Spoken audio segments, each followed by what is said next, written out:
Bonjour à tous, je m'appelle Elodie, je suis praticienne de shiatsu pour les chevaux. Voilà, j'ai décidé de vous faire une série de vidéos pour vous expliquer les caractéristiques des chevaux en fonction de leur élément de prédominance. Donc en fait, en médecine traditionnelle chinoise, on parle des 5 éléments, avec le bois, le feu, la terre, le métal et l'eau. Chaque élément va avoir des caractéristiques bien particulières. Bien évidemment, on a tous les éléments en nous, mais on en a souvent un ou deux qui vont prédominer et ça se passe de la même manière que ce soit pour les humains, pour les chevaux et autres animaux. Là aujourd'hui, on va parler du cheval bois. Avant tout, je vais vous faire un petit récapitulatif de ce à quoi cet élément est rattaché. Car ça pourra être la force ou des points de faiblesse pour ce cheval-là en fonction de s'il est en équilibre ou non. Donc le bois, ça va être rattaché à tout ce qui va être les muscles, les tendons, les ligaments, les sabots, les yeux. Ça va être lié aussi au foie, à la vésicule biliaire. Le cheval n'ayant pas de vésicule biliaire, on parlera tout de même de système biliaire. Voilà, on va voir après que ça pourra être des points de force pour lui et en déséquilibre de faiblesse. Donc le cheval bois, c'est un cheval qui va avoir une musculature saine et tonique. Il va posséder de bonnes articulations car bien maintenues dans leur axe par les ligaments et les tendons. Comme on l'a vu, le bois s'est relié aux ligaments et aux tendons. Donc sa musculature peut être sèche ou puissante. Il récupère bien après l'effort. Il a le regard vif et des pieds sains. C'est un cheval curieux de tout et impatient. C'est le genre de cheval qui va trépigner au box, il va tourner comme un lion en cage jusqu'à ce qu'on le sorte. Vraiment, il a besoin de mouvement. Il a besoin de dépenser sa grande énergie.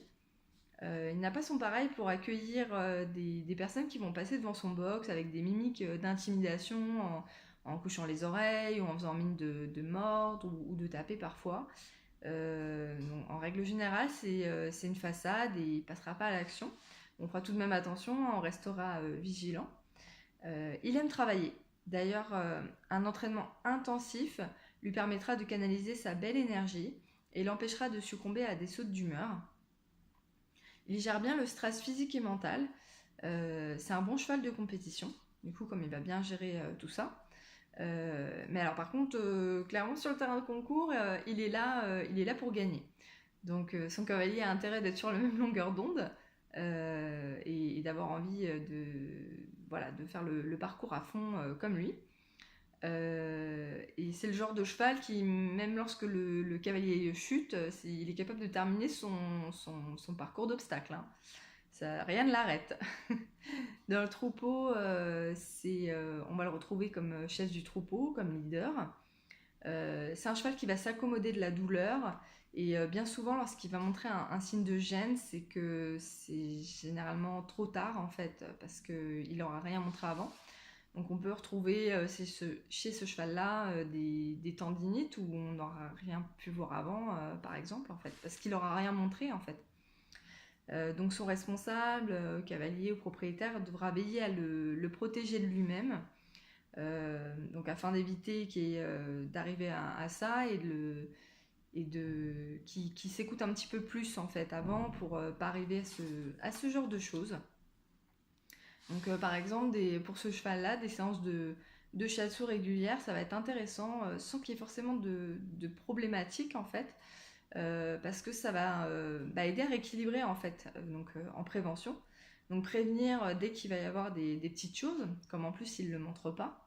Là, ça sera d'autant plus intéressant. Et aussi vraiment l'inviter à être à l'écoute de son corps et à faire un peu plus attention, qu'il soit un peu moins dur au mal parce que en fin de compte, ça va pas l'aider parce que à un moment donné, s'il y a quelque chose, pour lui c'est des grosses pathologies en fait d'un coup, alors que ça pourrait être travaillé en prévention bien avant. Voilà, d'où l'intérêt de ça. C'est un cheval qui va avoir besoin d'un cavalier qui saura le stimuler dans le travail avec de nouveaux exercices, mais il faudra faire attention à ne pas être trop exigeant parce qu'il a déjà tendance à dépasser ses limites tout le temps. et donc encore une fois le protéger de lui-même, qui s'écoute un petit peu plus. C'est un cheval qui est en déséquilibre pour être sujet donc, à des problématiques au sein de son élément, hein, donc tout ce qu'on a pu voir, donc tout ce qui va être lié aux muscles, tendons, ligaments, donc ça peut être des contractures musculaires, des crampes, des blessures aux tendons, des problèmes aux yeux, des conjonctivites, des sabots cassants, des coups de sang, du surmenage physique et mental.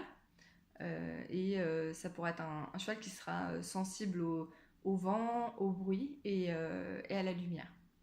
Voilà, j'espère que cette vidéo vous a plu et vous a peut-être apporté un regard nouveau donc, là sur le cheval bois. Pour la suite, ça sera le cheval feu. Donc je vous dis à bientôt.